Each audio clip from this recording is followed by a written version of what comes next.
Hello అండి, ఈరోజు టేస్టీగా పన్నీర్ బటర్ మసాలా ఈజీగా ఎలా చేసుకోవాలో చూపిస్తానండి. ఒక 400 గ్రామ్స్ పన్నీరు, 2 ఆనియన్స్, 6 టమాటాస్ తీసుకోవాలండి. ఒక కప్పులో జీడిపప్పు వేసి నానబెట్టుకోవాలి. తర్వాత కడాయి పెట్టి ఒక స్పూను కసూరి మేతి వేసి డ్రై రోస్ట్ చేసి పక్కన పెట్టుకోవాలండి.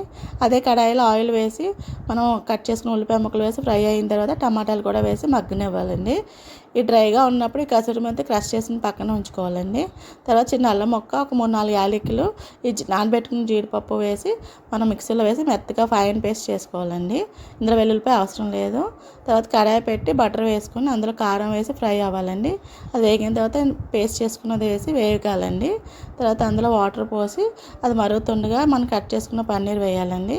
దాంట్లో పన్నీర్ బటర్ మసాలా, ఒక స్పూన్ టమాటా కచ్చప్పు, కొంచెం బటర్, కసూరి మేతి వేసి ఒక 10 మినిట్స్ బాయిల్ అయితే tasty paneer butter masala ready అయిపోయిందండి. ప్లీజ్ సబ్స్క్రైబ్ చేయండి. Thank you.